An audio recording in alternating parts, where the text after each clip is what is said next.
Okay, here we go. We're starting this sort of roller coaster of very substantive questions that are my go-to list of questions for customer conversations.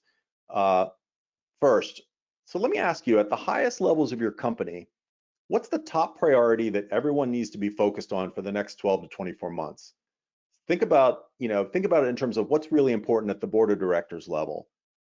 So here we are again, creating authenticity and trust by not just jumping into the conversation and immediately asking about features and benefits, which kind of puts pressure on them if you think about it.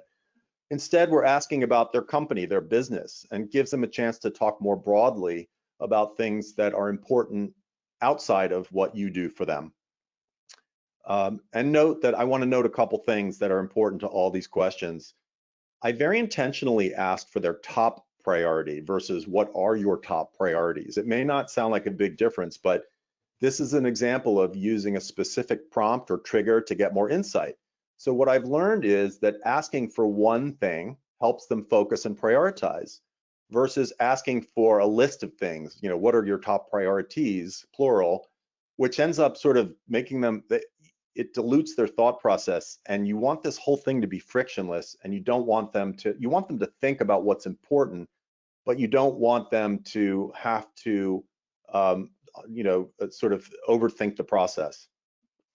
Once they give you that first priority and you follow up on it, you can always ask for a second one. Say, okay, great, thank you. What's your second biggest priority? And of course, all along the way, you'll see you're saying, well, what did you mean by that? How does that work, et cetera? We'll talk about those little sort of kindling, I refer to them as the kindling questions because they help accelerate the fire of the conversation.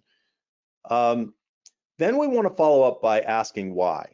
Why is that a priority and what are the challenges? You can ask them, give me a little bit of context. What led up to that being a priority? How difficult is it? What are the goals the company has put out that these priorities align with?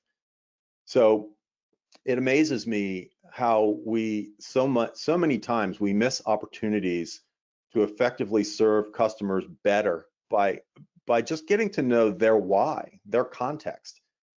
Some people like to know what their customers are incented on or compensated on. That's fine too.